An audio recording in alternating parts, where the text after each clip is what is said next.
Sejam bem-vindos ao webinário Paradigmas Geopolíticos. Qual o papel da inteligência artificial? Dinamizado pelo Estudo em Casa Apoia.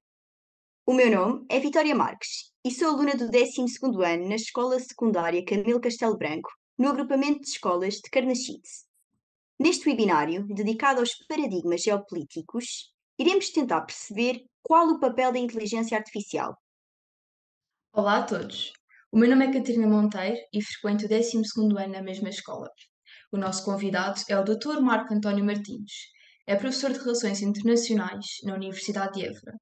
É doutorado em Relações Internacionais pelo Instituto de Ciências Sociais e Políticas. Além disso, é auditor de Política Externa Nacional pelo Ministério dos Negócios Estrangeiros. É investigador integrado no Instituto Oriente do Instituto Superior de Ciências Sociais e Políticas e membro colaborador no Centro de Investigação em Ciência Política. As principais áreas de investigação são os BRICS, poder, segurança cibernética, Ásia e sistema internacional. Depois da apresentação, teremos um momento para perguntas e respostas. Passo a palavra ao nosso convidado. Boa tarde a todos. Gostaria de agradecer a vossa gentileza pelo amável convite. É com maior honra e prazer que aceitei, porque trata-se de um tema não só fundamental, como também da importância daquilo que é a conexão em rede de todo um agrupamento escolar, quer dizer, vamos da escola, do liceu para a universidade e da universidade, digamos, para o mundo. E é precisamente sobre isso que iremos tratar, porque quando nós colocamos o título de Paradigmas Geopolíticos, o papel de inteligência artificial, o que é que isso quer dizer exatamente e a razão pela qual, não é? Porque é o nosso objeto de estudo e não é só aquilo que está a passar, porque estamos a assistir todos acontecimentos sucedâneos e em paralelo que alguns nós não conseguimos compreender ou na nossa ignorância, como está aqui, a man is responsible for his ignorance, né? Do Milan Kundera, quer dizer, é exatamente isso, quer dizer, nós somos responsáveis pela nossa ignorância, quer dizer, e, e digamos, nunca foi de maior importância nós seguirmos o nosso mundo e para além daquilo que é o nosso mundo. Quer dizer, estamos numa época de transformação, digamos, como se fosse para termos uma ideia da sua dimensão, é como se passássemos da Idade Média para o século XXI, em um ápice de 1, 2, 3, 4, 5 anos. Portanto, e não estou a exagerar, porque houve até neste último mês, um mês e meio, houve uma evolução extrema, digamos, não só no quadro de conflitos, podemos dizer, tradicionais, que são no terreno, mas como também na componente tecnológica, na componente económica, na componente das relações unilaterais entre Estados e também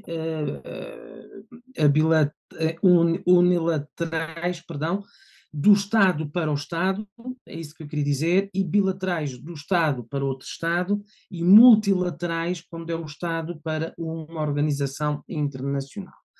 Ora, o que é que sucede? Sucede que cada vez mais as empresas têm um maior poder e maior força no cenário internacional.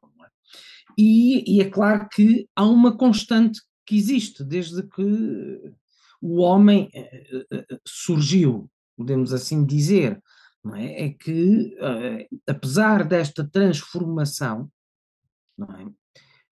Digamos, continua a persistir a defesa dos seus interesses, as relações de jogos de poder, como se fosse um jogo de xadrez, continua a haver a questão cada vez maior do que é verdadeiro, do que é falso, ainda para mais com a potencialização da utilização pela via da inteligência artificial. Aqui temos, neste primeiro slide, e que vamos conjugando com o segundo slide, não é? Precisamente temos os três principais jogadores neste momento. Temos os Estados Unidos, a Rússia e a China. E depois a Europa ainda está por descobrir-se, mas a Europa termina por ter um outro tipo de papel que iremos ver um pouco mais à frente. O que é que sucede aqui quando nós vemos, qual é que é a grande diferença quando nós vemos Trump e estamos agora com o Joe Biden? E temos o Xi Jinping na China, não é? Aquilo que nós assistimos, digamos, esta nova era que entramos pós-Trump, não é? E que corremos o risco de voltar a ter Trump novamente, nós temos que ir pela análise daquilo que são os interesses nas relações internacionais e a questão do poder, porque o poder é uma relação e não podemos esquecer que a liberdade é uma conquista. Ora, cada vez somos, somos possuidores de menor liberdade, somos controlados a todos os níveis e aquilo que sucede, há um aproveitamento por parte da administração central, quer dos Estados, quer para além dos Estados. Já estamos a entrar no domínio daquilo que são as holdings, as grandes empresas, as multinacionais, que muitas delas geram e movimentam, digamos, euros, dólares, ienes, seja qual for a moeda, volumes superiores a qualquer Estado, o que é algo, quer dizer, é algo excepcional e é algo que nunca sucedeu antes. O que é que sucede com Trump? E porquê é que é fraturante? É que é a grande questão aqui que nós devemos nos centrar para compreender esta grande mudança, não é? Que estamos a assistir todos. E que vai ter consequências, e que está a ter já. E estamos a começar a assistir gradualmente. Ou seja, Trump, qual é que era, vamos falar em vantagens e desvantagens. E deixando de lado questões ideológicas, se somos a favor ou contra. Vamos ser neutros na nossa análise. Quando nós olhamos para Trump, ele é, sobretudo, um homem de negócios, um homem da praça financeira e de um setor que não é o setor, digamos, dos jogos de poder ou das relações internacionais privilegiadas que interessa mais aos Estados e a determinadas empresas. Estamos a falar da questão da defesa, de armamento, de conflitos. Se nós repararmos, a chamada era Trump, não é?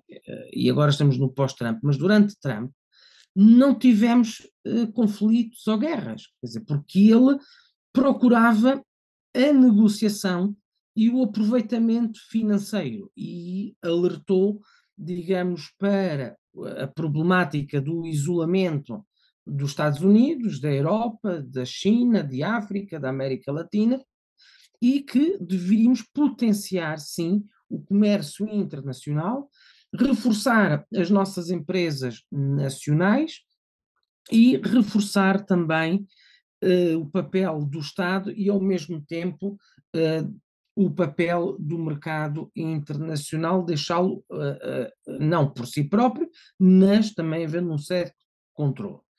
Contudo, a outra aula que é interessantíssima, não é? Que assistimos, e que temos aqui o player, que é a China, não é? Que é a China, porque a China ela veio representar no meio disto tudo a defesa dos seus interesses, porque está hum, não é o fiel da balança sequer, mas também não representa hoje assim uma mudança como estávamos a assistir desde a era Deng Xiaoping até Hu Jintao.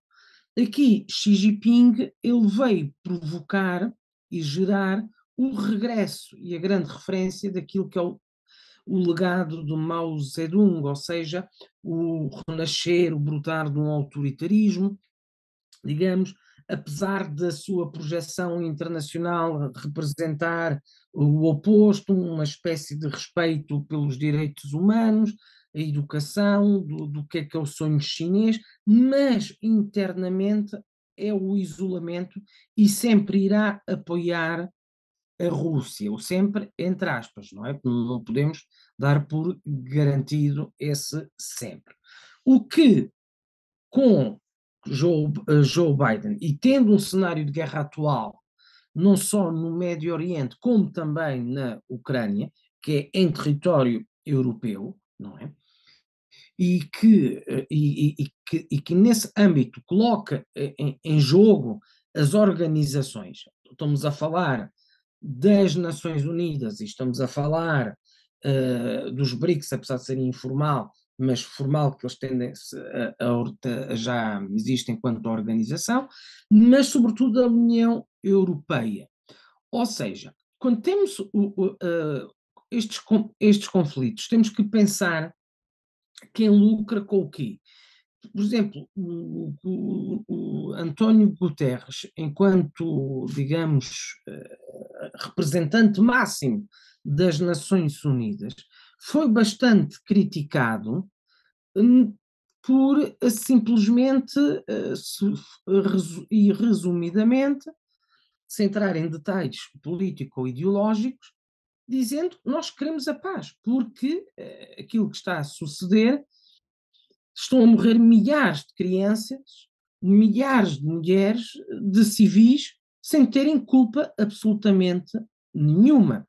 E os grandes ganhadores, não é? É que de facto, e observamos aqui, digamos, basta consultar o import-export, digamos, da interação daquilo que é o nosso lugar, a nossa identidade. Obviamente que se com Trump tínhamos as empresas que eram mais no setor financeiro, de ações, de cripto, imobiliário, terrenos, hotéis, mais esse setor, no setor ligado ao Joe, ligado também, digamos, a atual Europa, a atual Alemanha, a atual Itália, a atual França, Espanha, quer dizer, e também nas Nações Unidas, quando falo em Nações Unidas, falamos em conceito de segurança das Nações Unidas, que não é a mesma coisa que a Assembleia Geral das Nações Unidas, porque no conceito de segurança das Nações Unidas temos a questão do direito, a questão do direito de veto, não é? E nós temos que ver quem é que ganha com o quê, quer dizer, e aqui, quem interessa que haja guerras e conflitos, e quanto maior for o número de conflitos e de guerras, maior a produção de armas. Ou seja, para nós termos uma pequena ideia, neste momento, as grandes empresas da indústria de armamento já não conseguem entregar a tempo, digamos, seja a Ucrânia, por isso é que está desesperada a pedir armas, por isso é que no Médio Oriente a Palestina está a pedir armamento também, porque a própria indústria está numa produção de tal forma como nunca esteve, a não ser a quando da Segunda Guerra Mundial, podemos assim dizer comparativamente, não é? E não tanto durante a Guerra Fria, mas sobretudo, quer dizer, hoje o que é que temos? Quer dizer, temos um lucro e um ganho e um interesse substancial na guerra, na manutenção de conflito, não na paz. Por isso é que Trump foi bastante contestado na altura, porque ele não queria precisamente que fosse tanto esse setor, apesar de ter uma determinada política de que era contra, digamos, que a população não fosse, que se desarmasse a população, porque os Estados Unidos é um conceito de liberdade diferente do nosso. Mas na dinâmica internacional, para ele, os conflitos significa perder dinheiro. Porquê? Porque há menor margem de negociação e quem lucra as tais grandes indústrias. E aqui nós vemos perfeitamente, digamos, aqui eles reunidos, porque é aí que são as grandes decisões. Antigamente era mais um nível diplomático entre ministérios, agora já é diretamente de líder para com líder, entre homólogos, não é? De presidente para presidente, e é evidente que Putin tem uma força substancial, apesar de a Ucrânia não ser fácil para ele. E Israel tem uma força substancial por causa dos Estados Unidos e a Palestina por causa de questões ligadas ao Médio Oriente. E no meio disto tudo, aquilo que nós assistimos, digamos, a nível de comércio internacional, quer dizer, é um choque entre os Estados Unidos e a China, e ao mesmo tempo a Europa, porque estamos cada vez, quer dizer, estamos-nos a fechar novamente. Se o sonho europeu era uma abertura, o sonho europeu hoje, ou o projeto europeu hoje, é fechar. Quer dizer, porque a China está a fechar, os Estados Unidos, idem aspas, não é? Quer dizer, possui, digamos, a mesma visão pragmática e, sobretudo, e não descarta, quer dizer, não descarta qualquer tipo de retaliação a qualquer nível, por isso é que também estamos a assistir a uma crescente crise económica a desenvolver. E basta olhar para os nossos preços. E depois temos um grave problema no meio disto tudo, que é a sociedade civil, ou seja, somos nós. E nós, quem é que olhamos, para quem olhamos primeiro? Não é? O nosso olhar é sobretudo para um governo, para um presidente, não é? E um governo, quer dizer, pouco ou nada pode fazer com a atual estrutura estadual e com a atual estrutura de leis fundamentais, ou seja, constituições, não é?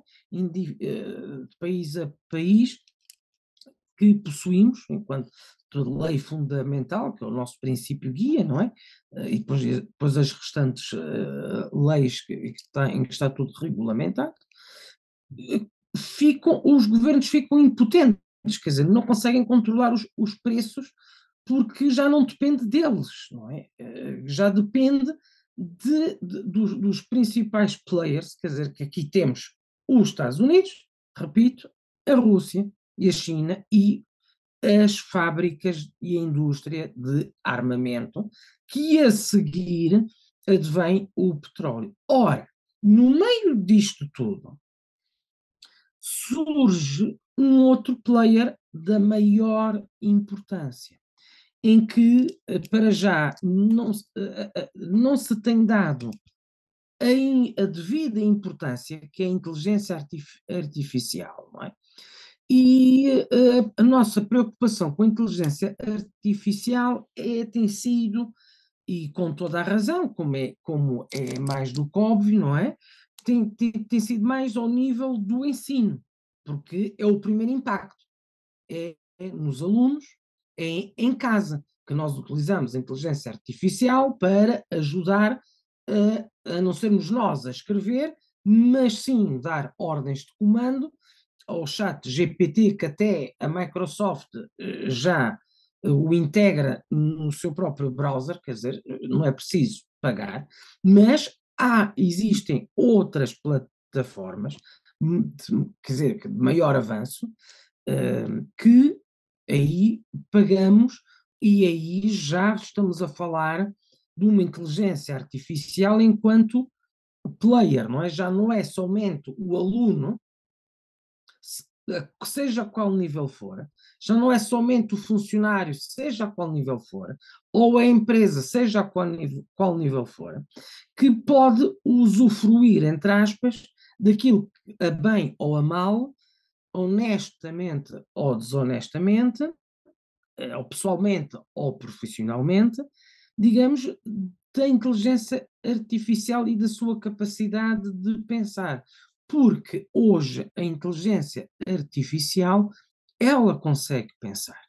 E cada vez ela está a adquirir, digamos, o nosso pensamento, a nossa forma de atuar e dentro de pouco tempo a tendência será, digamos, uma autonomização por si da inteligência artificial. O que é que isso quer dizer? Não é para já ela funcionar sozinha, tipo ficção científica, não. Mas é o governo, o Ministério da Defesa, o Ministério dos Negócios Estrangeiros, os diferentes serviços que integram de investigação, desde a Polícia Judiciária, a nossa GNR, seja qual for o setor de segurança, desde a internacional à doméstica, nacional à pública, não é? Portanto, nós colocamos questões a essa inteligência artificial, digamos, a essa plataforma, e ela vai nos acabar por nos ajudar, e entanto que já existe uma componente que gera, que diz assim, humanizar, ou seja, ou seja, um discurso mais humano. Quer dizer, e aí já não conseguimos detectar porque não existe ferramentas ainda atuais de antiplágio, seja daquilo que for, que seja capaz de detectar essa humanização do discurso da inteligência artificial, seja uma simples carta, seja um relatório, seja uma tese de doutoramento, seja um projeto, seja, digamos, aquilo que for, transversal a todos os setores. Aliás, o próprio Elon Musk, que nós, digamos, o referimos mais como o senhor da Tesla, não é? Ele tem estado a investir e neste momento, sem nós nos darmos assim conta, ele neste momento é o maior possuidor de satélites, não é? Do mundo. É ele, não é o Estado já sequer. Não são os Estados Unidos. Não é a Rússia, não é a China. É Elon Musk, que inclusive vende ainda a um preço, podemos dizer que para determinados países, dependendo do nível de vida, é bastante acessível, porque depende, pode ser $400, $500, 600, em que em qualquer parte do mundo eu tenho acesso à internet a uma velocidade ilimitada e posso falar telefonicamente, posso consultar a net, posso tomar decisões em qualquer parte do mundo, esteja na Amazónia, esteja em pleno centro de Lisboa, ou de Paris, ou de Nova Iorque. E todos os dias ele está a lançar esse número de satélites que já ultrapassa o inimaginável. Não é? Já são milhares de satélites. E o objetivo dele é colocar precisamente, não é? Levar um modelo, como podemos ver aqui. E isso a Índia tem sido bastante inteligente, porque a Índia tem uma grande vantagem, é que fala inglês. E ao falar inglês, eles têm desde sempre, digamos, um aproveitamento mais tecnológico e científico, virado mais para a matemática, programação, informática, e ao mesmo tempo tem uma pobreza extrema. Mas aqui o que importa é a questão do mercado exponencial, da utilização da inteligência artificial no setor militar, que é perigosíssimo. E foi o próprio Elon Musk que referiu numa entrevista, e ele foi muito duro, por acaso, nessa entrevista, como ele costuma ser, porque ele pode ser, não é? Excêntrico, podemos dizer, ele tem poder para isso. E por acaso ele é um físico, nós não temos a noção, mas ele é um físico muito inteligente mesmo. Ele tem uma capacidade intelectual brilhante, gostemos ou apreciemos, não interessa isso. Não é?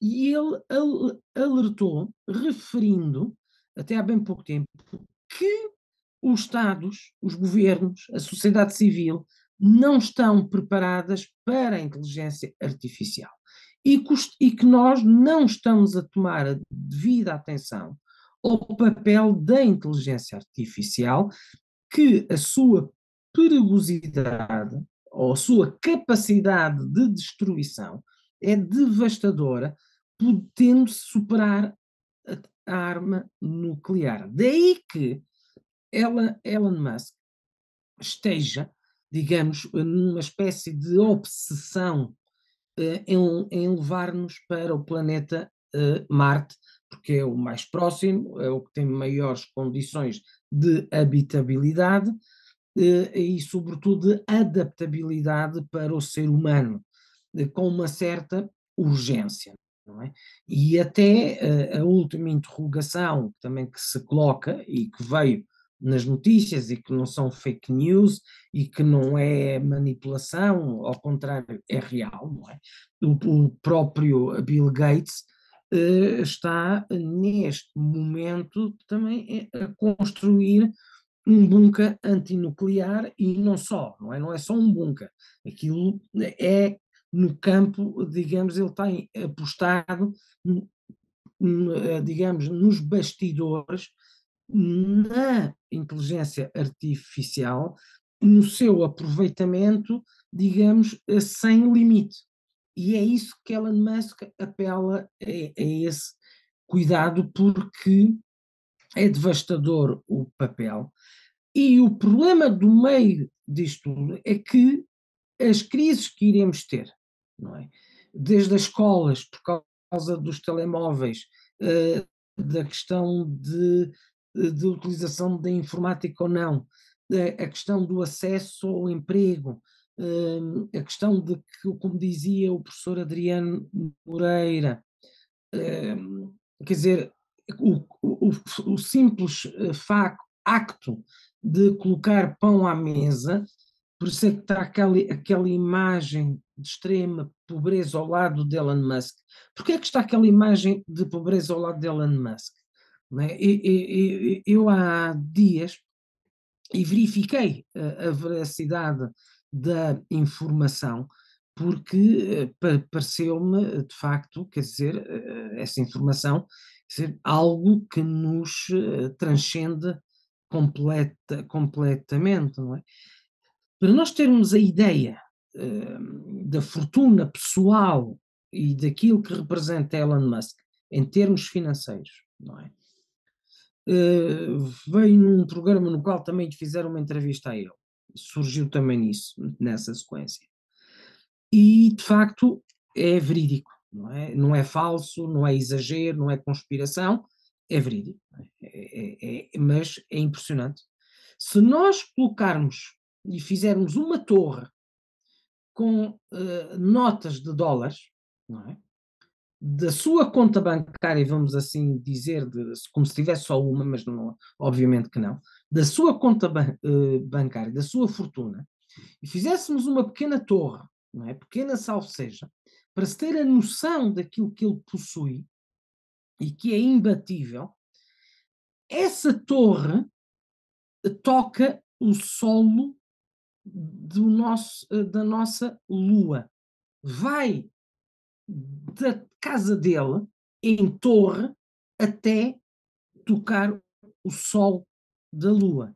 Portanto, imaginemos o que é o volume financeiro deste senhor. Por isso é que eu fui verificar, digamos, da veracidade, porque é algo que nós não temos noção, e basta ver a espessura de uma nota, não é? Quer dizer, seja dólar, de euro, seja daquilo que for. E ao mesmo tempo temos esta dimensão e depois temos ao lado a outra dimensão que é uma nota equivale a um mês de trabalho. Não é? Uma nota de $1, ou de $10, ou de $20, não é? Pode ser um mês de trabalho em certos países e que nem sequer têm acesso à educação, têm acesso ao ensino e, obviamente, não tendo acesso à internet, não tendo acesso ao ciberespaço, vão estar, digamos, vão estar completamente marginalizados, não é?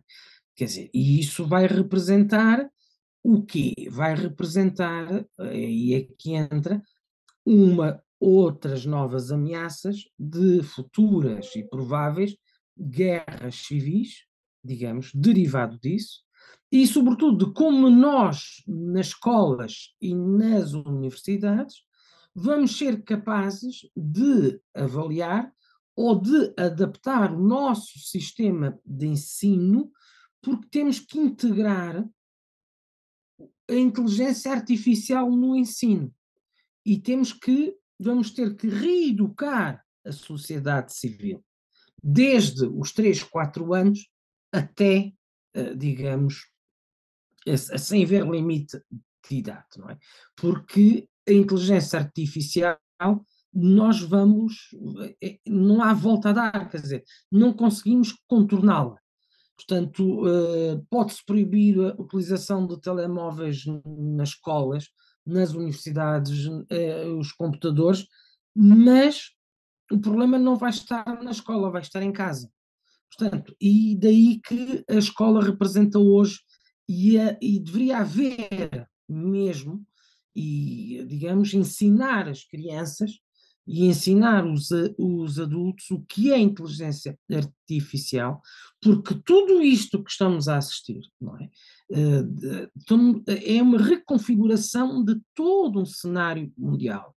Quer dizer, em que se estamos a passar de uma idade média em termos de guerras bárbaras, onde se matam crianças como se nada fosse, para a utilização da inteligência artificial para escrever cartas, responder a mails, mas o maior perigo da inteligência artificial, e vou concluir aqui para deixar tempo às perguntas, qual é que é o maior perigo, a maior perigosidade da inteligência artificial?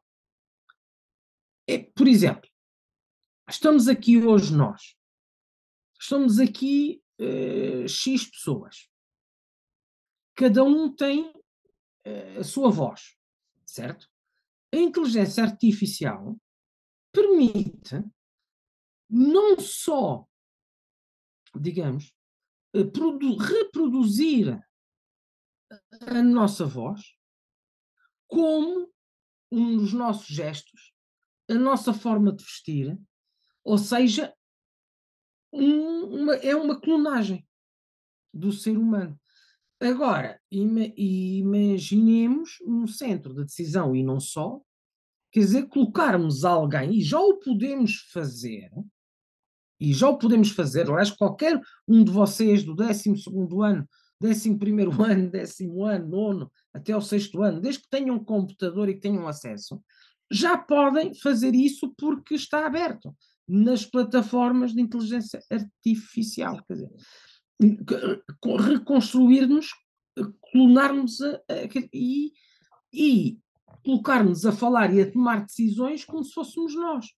E depois, afinal, até podemos vir a ser acusados de algo que nem fazemos ideia e que nunca soubemos.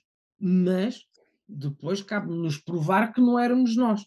Mas isso, digamos, ultrapassa qualquer limite àquilo que é a dignidade, ao respeito do ser humano, daí que estamos a assistir de facto a uma mudança drástica daquilo que é para uma nova narrativa do cenário mundial. E assim concluo agora para deixar em aberto às vossas questões que terão certamente. Obrigado a todos. Agradecemos ao nosso orador por nos ter levado nesta viagem pela geopolítica mundial.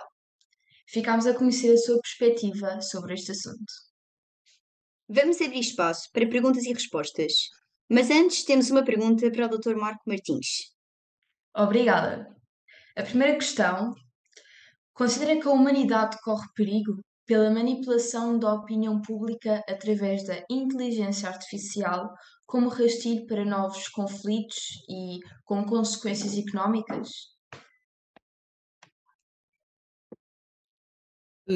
Sim, sem margem para dúvida.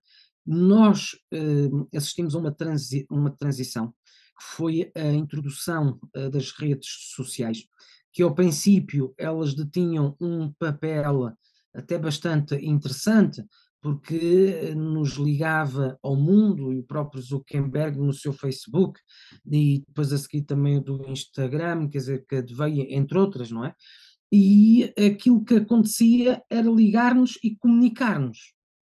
E de repente começámos, digamos, a discutir e a manipular a própria informação no Face e no Insta e colocar até utilizadores e perfis não existentes.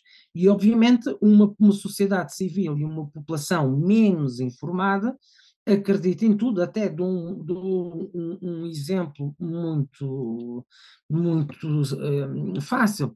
Houve uma fotografia quando dos acontecimentos em Barcelona, houve uma fotografia sangrenta, brutal, que foi parar também aos telejornais, e toda a gente estava até a partilhá-la no Face e por todo lado, e resulta que essa imagem, essa fotografia, que estava a ser tida e considerada como acontecimento daquele momento em Barcelona, quando teve a questão lá com o Puigdemont, quando foi agora recentemente, não é? E resulta que aquela fotografia tinha mais de 10 anos. E só depois é que descobriram.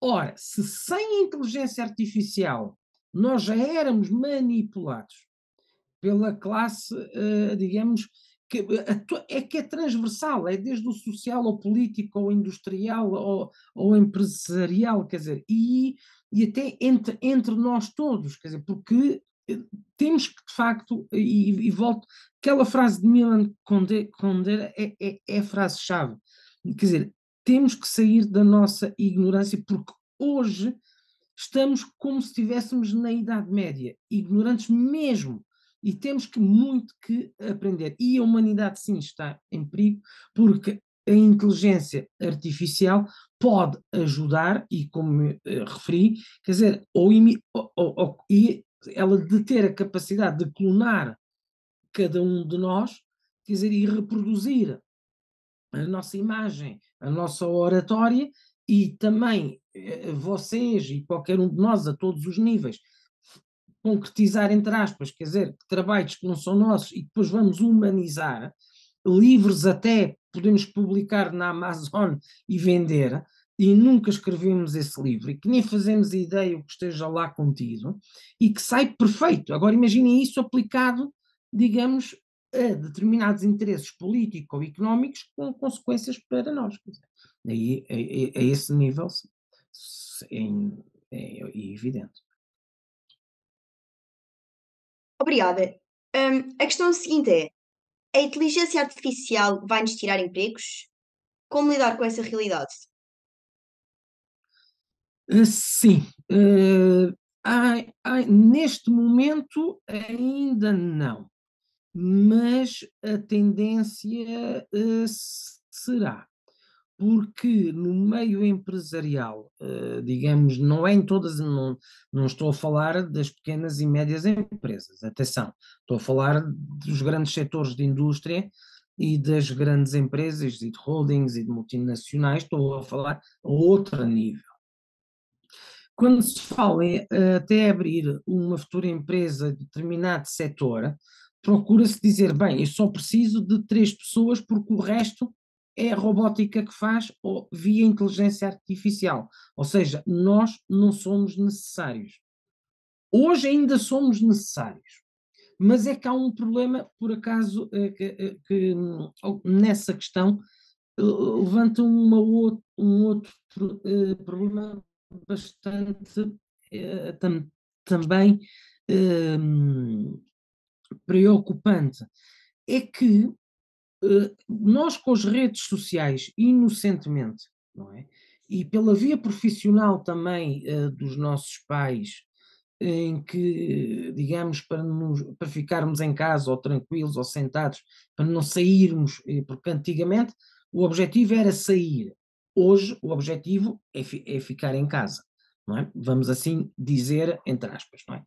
De grosso modo. E nas escolas, ao retirarem os telemóveis e nas universidades, mas sobretudo nas escolas, a proibir a utilização dos telemóveis, o que é que sucedeu? Sucedeu que até houve pais que ficaram bastante preocupados porque parece que havia uma maior agressividade entre os alunos ou que não sabiam lidar entre eles. Não se trata bem disso, é verdade também, mas não é bem isso.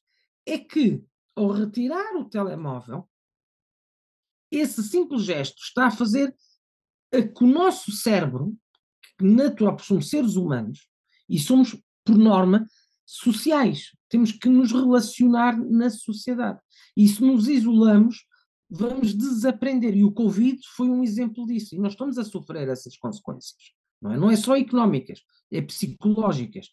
E isso quer dizer o quê? Quer dizer que vocês, com 17, 16, 15, 14, 12 anos, 6 anos, 7, 8 anos, estão a reaprender a socializar pessoalmente sem terem o telemóvel nos corredores ou nos intervalos, digamos. E isso é espetacular observar para quem seja professor e para quem seja aluno também, e para quem seja pai. E depois os pais, nos seus WhatsApp e tudo, dizem, ai, porque o meu filho fez isto, ou fez aquilo, ou fez outro. Não, ele está a socializar pela primeira vez.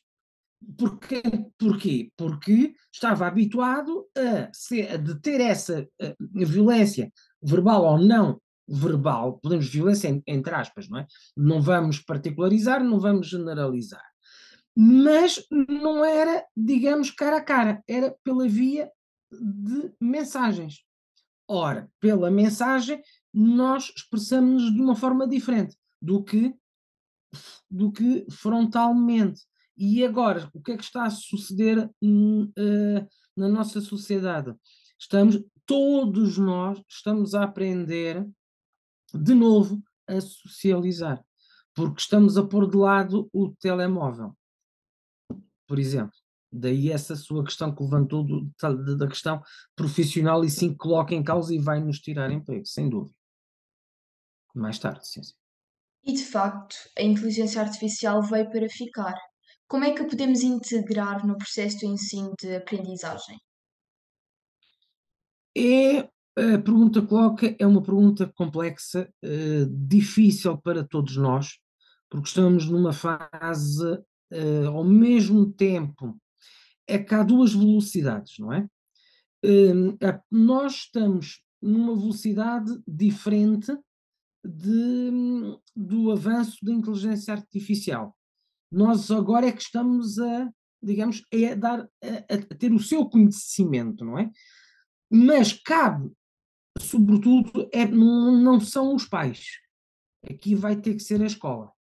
Os professores têm um papel fundamental no ensino e na consciencialização das vantagens e desvantagens da inteligência artificial. E vai ter que existir no currículo académico, desde muito cedo, uma disciplina de inteligência artificial, não é só de informática ou de tecnologia, porque nós vamos ter que aprender a conviver e a utilizá-la, porque ela veio para ficar e ela representa, de facto, uma ameaça, tem que estar regulamentada e nós temos que saber utilizá-la.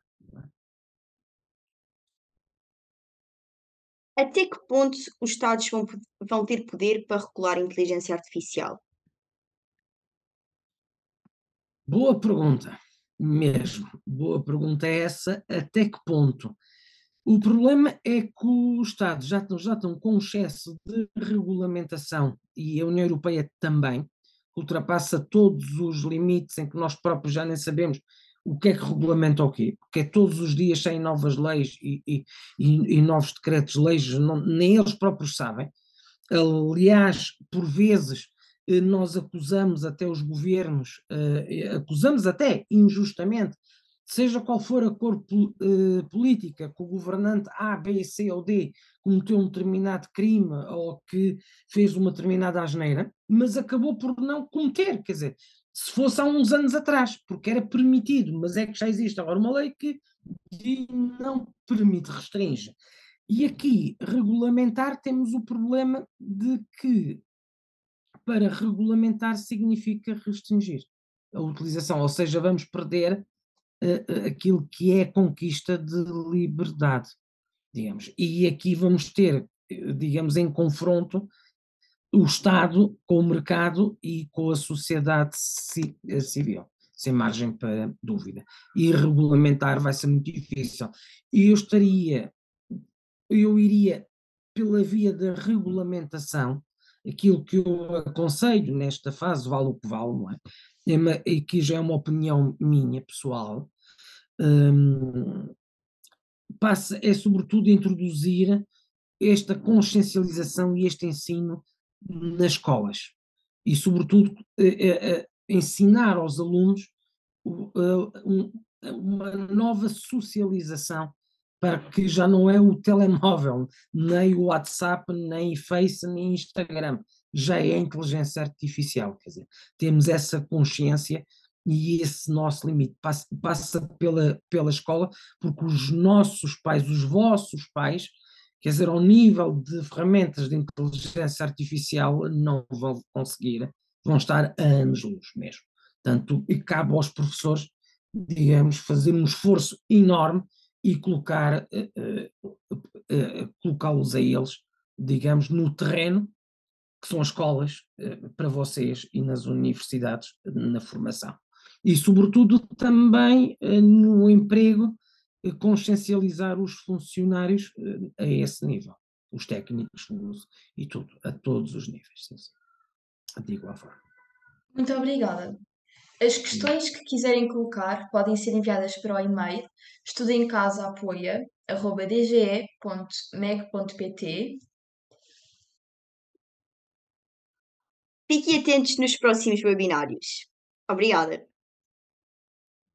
Obrigado.